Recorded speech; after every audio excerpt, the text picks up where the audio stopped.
Warrior faithful here at the Hellier Center, serenaded by the Jazz Band over on the baseline. Glad to hear from them. Always good to hear a little jazz mixed in with your basketball. It's a beautiful night to play inside, that's for sure. It's been thunderstorming all day here in Ottumwa, but not a drop through the roof here at Hellier Center. I'm Dewayne Cook filling in for Russ W. Oker here tonight and tomorrow at the RV and Power Sport Classic presented by Bowling RV and RJ Performance. Warriors will have the basketball out of the media timeout. It will be Myers to inbound.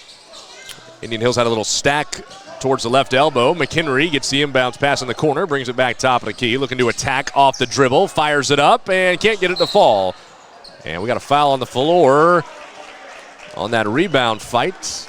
And David Jones got held by Malang Athian. That'll be the third on the sophomore Athian. So now a couple of starters for Cloud County with 3 fouls each. Graham and Athian. For Indian Hills, 3 on Ryan Myers, 4 on Enoch Kalambe. He picked up that 4th early on here in this second half, and we have not seen him since. Here, Myers gets a handoff into a trap in the corner, trying to get away from it. He does get it away to Ogum, who, I beg your pardon, that's LeBeau, who had Ogum in the left corner, but instead tried to drive in and picks up a Thunderbird foul. And that will be on Kearney. That's his 3rd. Cloud County with their 6th. So both teams, no, I beg your pardon, that's 7th. I was a little behind or a little ahead of the scoreboard, I should say, up there above the Hellier Center. So a 1-and-1 now, rest of the way bonus for Indian Hills. LeBeau, 1 for 2 in the ball game at the free throw line. He made his first, missed his second back in the first half. And he hits the first here. Let's see if Travion can knock in a second.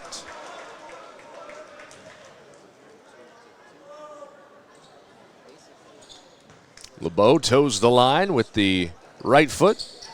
And that one rimmed out. Rebound for Athian, his 4th. 43-37. Still a 2-possession ball game here at Hellier Center. Kearney got by McHenry, who reached for a possible turnover attempt, where he makes up the ground defensively. Over to So, who McHenry draws now defensively. Kearney, is that 3 seconds, or we got a foul underneath? It's a foul underneath, I think LeBeau. Yes, Travion's going to pick up his 3rd now. And similar to what we saw in the Iowa Lakes and Independence contest to start off the Classic here this afternoon, we've had a lot of whistles this second half after not too many in the first. Sawyer's 1-and-1, the front end falls. That puts him into double figures with his teammate Joe Kearney. He was 2nd on the team last year behind Kearney with just over 11 points per outing, and he hits both.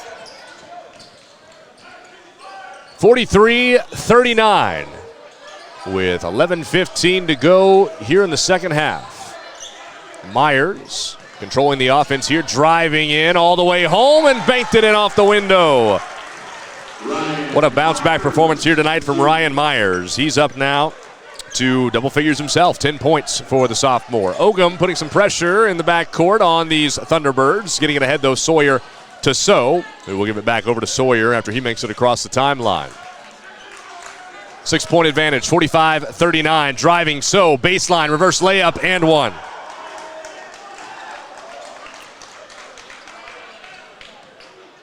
That's what has this Thunderbird team so excited about number 5, is what he's able to do. He's a long guard at 6'7", can handle the rock, as you see there, and also take it to the rack with some authority. 15, David Jones with his 1st.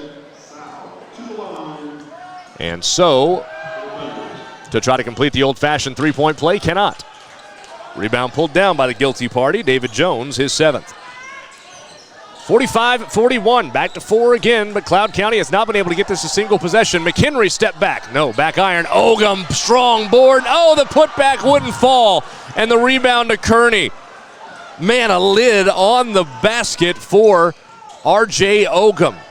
On the other end, a blocking foul against McHenry. The shot doesn't fall, but it's free throws coming for Cloud County.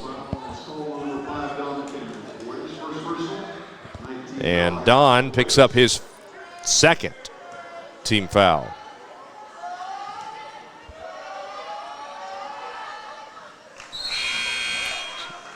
Sawyer gets the first one to fall.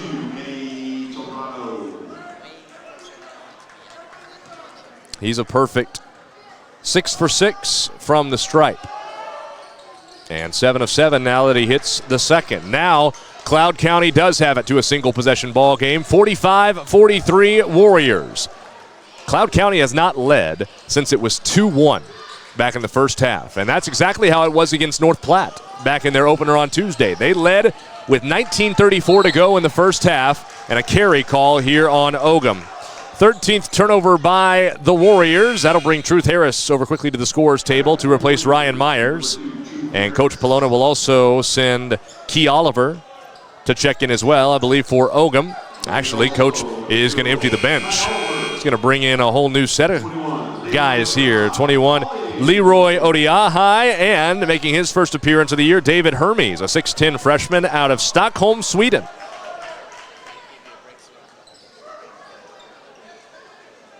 As I said, things have kind of slowed down here. Hermes now actually headed back to the sideline. They'll put David Jones back in. Seemed to be a little confusion on who was going to head in there. So now it'll be Oliver, Tirado, Harris, Jones, and Odiahai for Indian Hills versus Sawyer, Kearney, Athean, Graham, and So. Under 10 minutes to go, 45-43 Indian Hills. Graham, offensive foul, called on 21, using that off arm to create some space. And that is foul number 4 on the sophomore.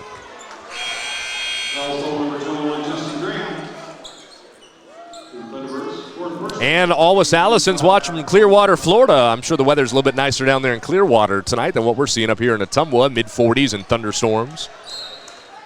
Saying, go Warriors. Thanks for watching along with us, Ann, and everybody who's tuned in with us here on Go Hills TV tonight, powered by JBS. David Jones gets bumped before he made his move to the basket. And that goes against So. Actually, the foul occurred away from the basket, or from the basketball, I should say. It would have been on Sawyer if it was on the ball handler, Jones.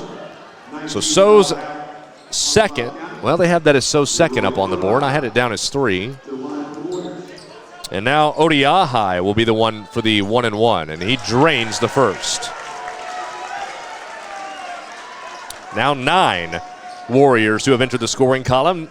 Only 2 Indian Hills players who have played tonight have yet to score, that being the young man who led the Warriors in scoring with 20 last Tuesday, Don McHenry, and Ladue Laku. That went off the mark from Odiahai. 46-43, it remains a single possession ball game with just over 9.5 to go, and Key Oliver creates a turnover with those long arms reaching up and stealing away the rock. Wide open Tirado.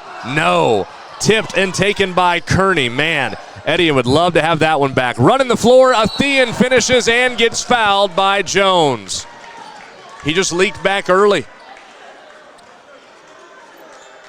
And a chance with a free throw here to tie it up. David Jones picks up his second.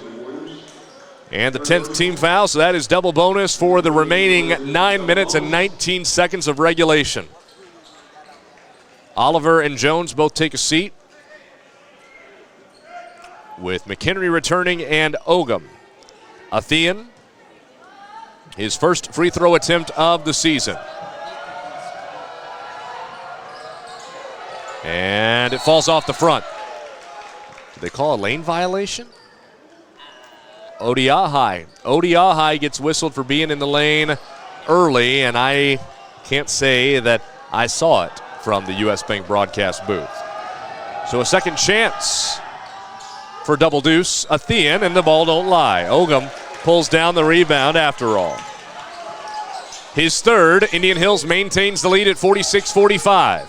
Truth Harris driving left side, makes it and one. Right-hander that had enough English to curl on up over that rim, and Truth has an opportunity to make it a 2-possession ball game once more. Pretty looking drive from Truth Harris. Went into the land of hands and arms and finished at the rack. And Coach Katzrup for the Cloud County Thunderbirds is going to make Truth Harris think about it with a full timeout. We'll take one along with him. Indian Hills back in front by 3.